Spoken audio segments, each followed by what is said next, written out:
SMU political science professor Matthew Wilson, thank you so much and welcome back to Eye on Politics. Oh, thanks for having me, as always. Always good to see you. So, Republican Ken Paxton made headlines this week when he didn't answer questions at his news conference.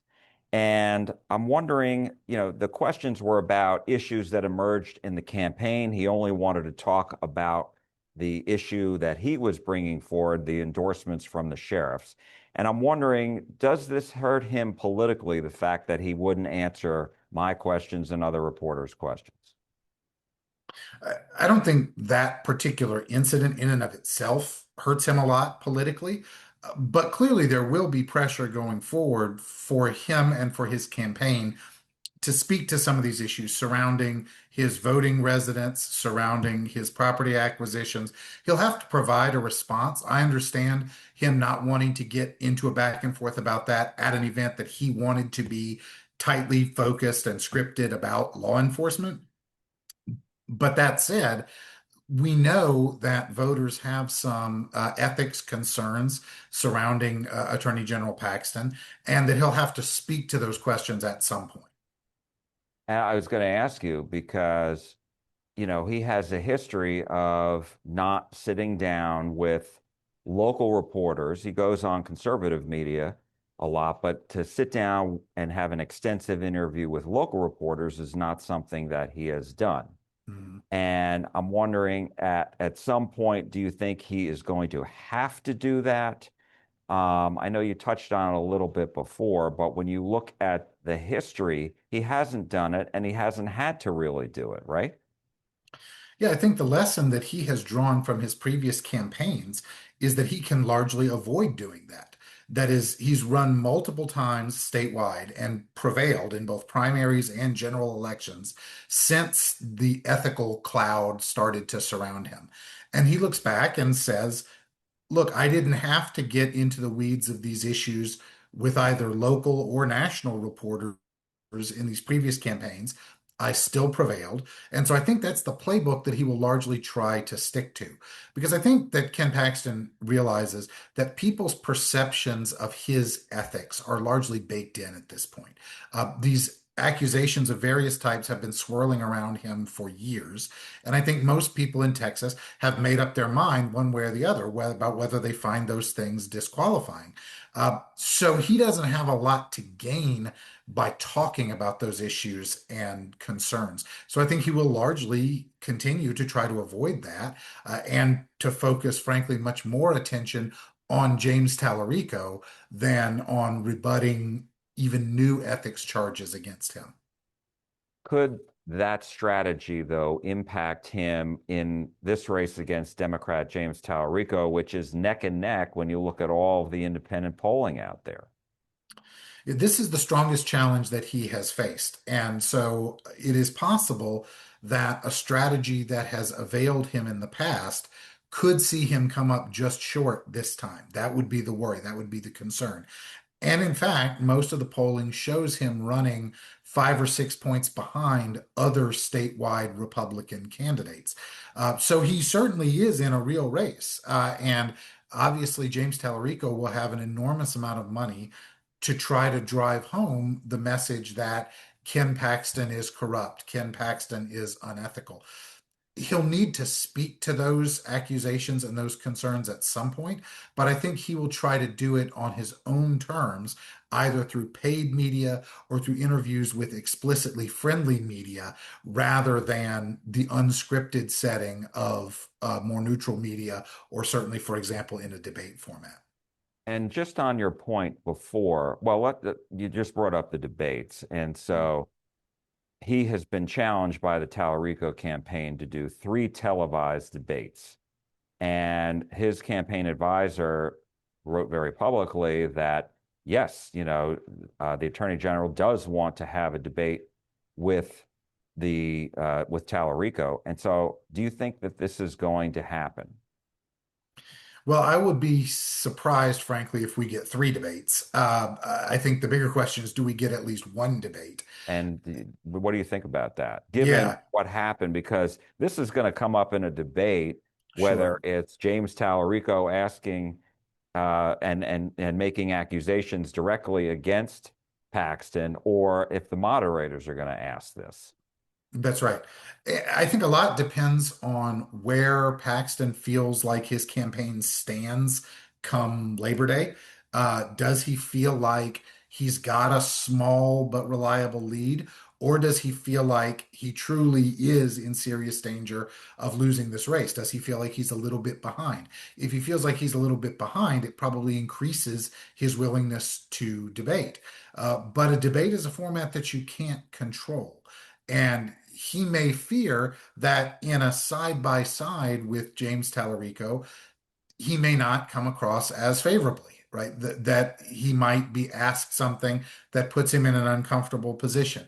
And so it would not surprise me if the Paxton campaign finds some reason not to debate, either by objecting to moderators or to format or to venue. The reality is, any candidate, Democrat or Republican, who wants to find excuses not to debate can usually do so. And the only race for which Americans have a kind of deep demand and expectation of debates is the presidential race. When we're talking about things below the level of the presidency, not having a debate is unlikely to become a huge deal. So he, I think, has the ability to end up scuttling debates if it turns out that he wants to. And but if that does happen, then Talarico would, I'm sure, make hay of that, right? Because like, look, he's not debating. So couldn't that be damaging though? Sure. I mean, any candidate whose opponent declines to debate will try to use that. Now, the track record around the country with that has been pretty limited success. That is, for the most part, voters don't hammer candidates who don't debate. So the price to pay has been limited at the sub-presidential level. So I think that if Paxton concludes that he can win this race without debating, there's a fair chance that he's going to decide to forego debates. But then we should certainly expect to see a lot of rhetoric coming out of the Talarico campaign about how Paxton is afraid of the voters, Paxton is afraid to face him, Paxton is afraid of the media, et cetera, where the Talarico campaign will be trying to goad Paxton into a debate encounter.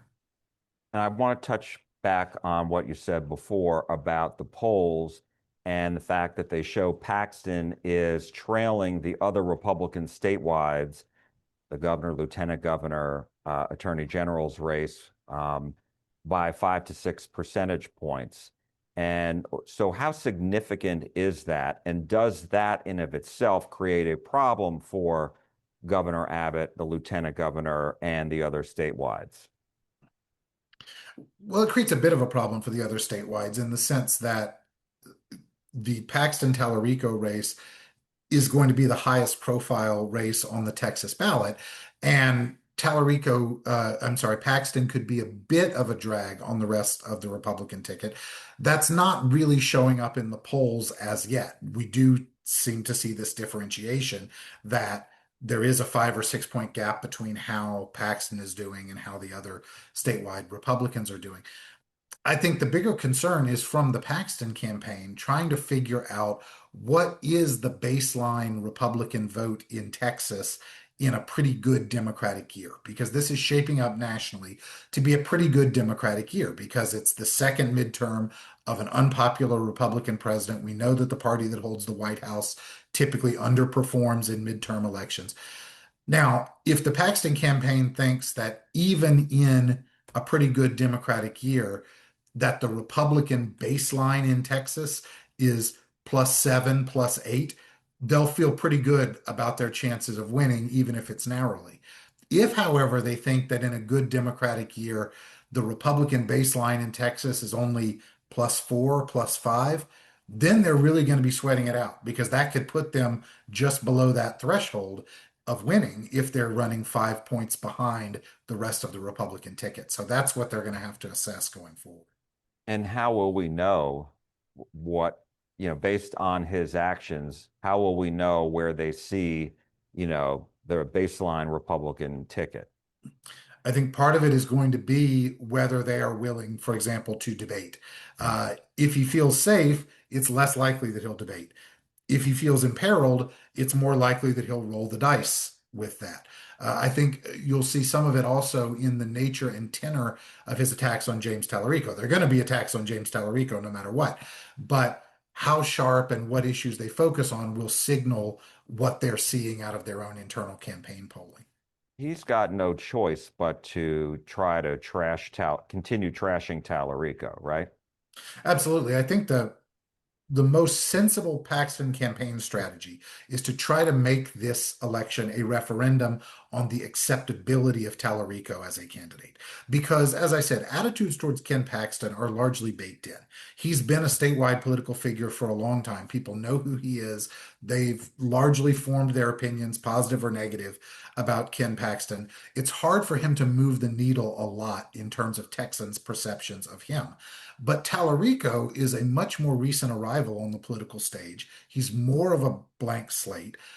I think the Paxton campaign thinks that they can define him in ways that make him seem very odd, radical, leftist, extremist for the Texas electorate, and thereby make him an unacceptable alternative, even for a lot of moderate Texans who may have some ethical concerns about Ken Paxton. So I think that's going to definitely be the predominant strategy going forward. And so now let's talk about James Talarico and his strategy. What do you make of his campaign and how it's going? He has been focusing on affordability issues. He toured the border last week and talked about affordability, also talked about border security. But what do you make of how his campaign is going so far? Well, the affordability focus is not surprising. This is a theme that's going to be sounded by Democrats all around the country because, of course, Republicans are in control in Washington. They hold the presidency in both houses of Congress. And so, therefore, the same general economic discontent that helped Trump and Republicans against Biden in 2024 is now going to help Democrats against Trump and the Republicans in 26. So it's not surprising to hear him talk about that. The border security focus is a little more surprising because, as Paxton has said, Talarico appears to be a bit of a Johnny come lately to that issue. It certainly has not been a traditional focus of his, but I think he perceives that border security is important in the eyes of a lot of the moderate to conservative swing voters that he will need to make inroads among in order to have a chance of winning. So I think he wants to blunt Paxton's criticisms of him that he is an open borders advocate and try to send alternate signals about that. I think for a Democrat to win statewide in Texas, he or she needs to hit on all cylinders. And that means every component of the Democratic coalition falling in place and being energized, combined with some headwinds being faced by the Republicans. You've got the headwinds because of the unpopularity of Donald Trump and because of Paxton's ethical issues. But you also then, if you're Talarico, need all the components of the Democratic coalition to come into place. And that includes African American voters who thus far have been somewhat unenthusiastic about the Talarico campaign. Well, yeah, that was going to lead me to my next question because we saw this issue really blow up on social media, made headlines this past week in Houston, where Talarico was at a town hall in the Black community. And we see on social media this woman demand that he stay and answer more questions. She was not pleased with him. But this issue has been percolating in the Black community in which they have felt that he has not done a good enough job communicating with them, reaching out to them, and basically earning their votes. Because we've seen that many people in the Black community have believed that the Democratic Party has taken them for granted for years. And so talk to me a little bit about this as far as the potential for this to hurt Talarico politically. Well, it's definitely an issue. It's not that Talarico is going to lose the black vote. That is, the great majority of African Americans who vote in the fall are going to vote for Talarico. But the question is, what level of turnout and enthusiasm does he produce in the community? there clearly is some residual disappointment and bitterness over his defeat of Jasmine Crockett. Jasmine Crockett has endorsed Talarico, but she has not conveyed a tremendous amount of enthusiasm for the Talarico campaign, perhaps understandably so. Also, the candidate profile that James Talarico puts forward, the kind of white progressive leftist Democrat, is not the kind of Democrat that African Americans around the country have typically gravitated towards. And that's something that he'll have to struggle with. That is, African Americans have different concerns than those who may perhaps be the kind of stereotypical Austin white progressive set. And that latter group is the group out of which Talarico comes. So he will have a challenge to communicate effectively and inspiringly to African American constituencies. And I know that's going to be a focus of his campaign down the stretch, is making those connections. Well, he did pledge that his campaign will spend $25 million dollars to get out the black vote, communicate with black voters, et cetera. How significant is that? I haven't seen that kind of investment before. And so, what do you make of that? And do you think that will help him generate the turnout that he needs to win this thing? I think I take him at his word that he will do that. He's going to have an enormous amount of money, and so he will have the resources to put into that African American voter outreach. So I strongly suspect he will do that. I'm sure he'll do it through block walkers. I'm sure he'll do it through advertisements on black radio. I'm sure he will form partnerships with African American religious leaders, community leaders, etc. I mean, there is a standard Democratic playbook for black voter outreach. And I suspect he will dip deeply into that with a very well-funded effort. So I think he'll definitely do it. And it will be interesting to see how he tailors his message to particularly appeal to African American voters because, he kind of walks a fine line here. On one hand, he has offered a lot of criticism of law enforcement and law enforcement's rocky relationship with the black community. On the other hand, in order to try to win over white moderates, he's stressing his whole border security emphasis and those kinds of things. So the question is, can he thread that needle and send the right signals to the right groups in order to maximize his appeal in the fall? So let's talk about data centers quickly. There is a lot of unhappiness. People are not happy about them, particularly AI data centers. And this issue we have seen blow up here in Texas and across the country, but here in Texas and in rural areas. And I'm wondering, what political impact do you think this will have on the midterms? I think it could have some impact. I think this is why you see candidates in both parties talking about this, and why you see incumbent office holders like Governor Abbott trying to get out ahead of this issue. They perceive potential vulnerabilities. There's a lot of uncertainty about AI generally, but data centers specifically in communities. A lot of people have heard that these data centers will raise their utility bills, create water shortages, have create noise issues, unsightly vistas, etc. You get a lot of debate back and forth between industry officials and community activists about the truth of those claims. But the reality is there's a lot of voter unease surrounding those issues. And there's a perception by certainly some voters on the left, but also plenty of voters on the right, that they don't want data centers in their local communities. And candidates who don't seem sensitive to those concerns open themselves up to a line of attack by challengers who may promise in some way or other to stop AI data center construction. And so I think we will see candidates beating the drum on that in the fall. Well, to your point, we know that Democrats running for the Democratic candidate for governor just this morning, as you and I are talking, call for a moratorium on data centers. The candidate for lieutenant governor, Vicki Goodwin, has also called for that, as have other Democratic statewide candidates. I haven't seen the Republicans do that yet, and the governor, though, has said he outlined criteria that data center operators have to meet in order to build here in Texas. And again, on the same morning you and I are talking, the governor announced that one data center, I believe it was in East Texas, backed out and because they couldn't meet the standards that the governors let out. So what do you make of those two developments and the fact that the governor even came out several weeks ago and announced that data centers, AI data centers should not be built in rural Texas neighborhoods?